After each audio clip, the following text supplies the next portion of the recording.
I'm Ron Anderson, and this is my guitar rig. The heart of it is my Roland synthesizer, which is more than just a synthesizer. It has the ability to, if I just look at this thing, it's got 4 different things that it can add at the same time. 2 of them are, I don't know if you can see, there's too many shadows here, but 2 of them are synthesizers, which I rarely use. The third one down is a model that I use extensively, like modeling, like line 6 kinds of modeling, but Roland actually has a pretty good version of that too. And then there's the normal pickup, just basically like a normal guitar with effects units and all that stuff. So I use that too. So I kind of do a mix of both of those, and a lot of that is what's the word? How do I get out of this exit? So, well, you can see right here, I've got a Guild D40. That's a something that Roland came up with. And the reason the way they were able to do that is they have this really kludgy 13-pin connector, which this cable is very expensive, and it fails a lot. So I bought several of these. It's kind of embarrassing when you show up at church and it's defective for one reason or another. So I always have a spare. But this is its weak link. But that allows it to do all of the, it sends it 6 different strings. Every string has its own pickup. Now, this is my Stratocaster. And it was a Roland Ready Stratocaster at one time, but I've extensively modified it. Number one is I replaced the tuning keys with these, what do you call them, planet waves, and they're kind of cool because they, the way they work is that they have these little clamps.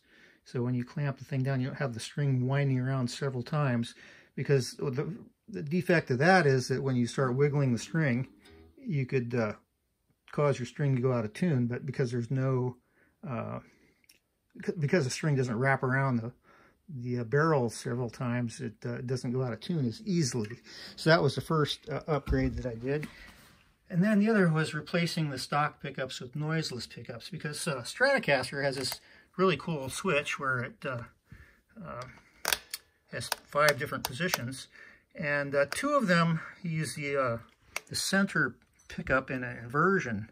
It's out of phase, so when you get 2, normally these pickups they pick up noise from microwave ovens and fluorescent lights and such, but if you get 2 pickups and one of them is in the opposite phase, it cancels that noise that's common to both of them. So in 2 of these 5 positions, it's a kind of a quiet position. Well, Fender has these noiseless pickups, which they're like humbuckers, in that they're noiseless. They don't have that problem, and which is, it's important if you're doing recording, that you don't have this noise in 3 of the 5 positions of the switch. And then the other thing is that I've replaced, there was a magnetic hex pickup under here between the bridge and the bridge pickup, and I've replaced that with piezos. These are a different kind of sensor. I think they're superior to the magnetic pickups that Fender put on their Roland Ready Strats. For one thing, it's piezo, it's not magnetic, so it's not sensitive to the noise that you get from all of that electromagnetic energy that's in the air around us. They're pressure transducers. So they actually pick up every vibration of the string, even the ones that are bouncing up and down the string, due to the, when you let this, when you do the archery bow kind of string, this wave just travels back and forth up and down the string, but it also has different modes of vibration. And each one of these pickups is sensitive to a different harmonic. This picks up the lower frequencies, middle of frequencies, and higher frequencies. But by using the piezos, they're sensitive to all of the harmonics in the string. And so with a little modern technology, with digital signal processing, you can actually emulate all 3 of these pickups and everything in between just by throwing a little math at it in a very fast processor, which my Roland G55 does quite well. So I can make it look like sound like a Stratocaster, a Telecaster, a Les Paul, the ES335. There's a lot of different models in the guitar that I'm able to get with this, in the synthesizer that I'm able to get with this processor. So these, instead of having a tone, these are mislabeled. It used to be a tone. Actually, there's 3 different volumes now. This is the volume for the synthesizer, or at least the Roland. This is the volume for the piezos, and this is the volume for the pickups. So I can kind of blend those 3 sound sources right here on my guitar. And so that's what makes this guitar unique. And now what I do over here, the other main part of my rig is this cube. It's a Cube Street EX. Now it's the EX. The EX means it has 3 channels, not just 2. So I think it's just normal Street just has these 2 channels, the guitar, my guitar, and the mic instrument, which, you know, this one has tone controls and reverb. This one has, I think, another band of equalization. No, bass, treble, middle, bass, middle, treble, bass, middle, treble. I was wrong. It has reverb, but it also has chorus and delay. Chorus or delay. You get one or the other, not both. And then it's got this DSP thing. It's called, what do they call it?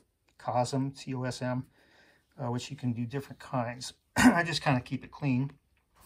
And then give them both volume. Now, this one, this channel, I turn up the bass all the way. And this one, I have the treble all the way, pretty much. But I also have quite a bit of reverb and a little bit of chorus. And so, and then this, the EX part of it, you know, the EX, that actually means I have a stereo channel here. And the stereo comes from the stereo output here from my effects unit, my GR55. Now this thing also has a normal guitar outs, which is essentially the signal that you get off of a normal electric guitar. It actually has that. So I've got 13 pins coming in here.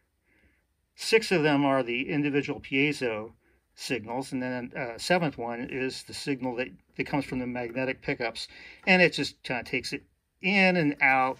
And what I do with that is I take it first of all to a tuner, where I can you know, set the tuner and, you know, quietly tune my guitar, each string, and so no one knows what I'm doing, but I can see there's a visual display here that tells me whether I'm in tune or not.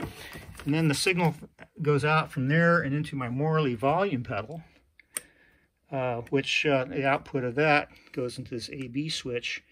The A channel goes to that bass channel on the cube, and the B channel goes to the chorus. And sometimes you can get both if I hit that switch.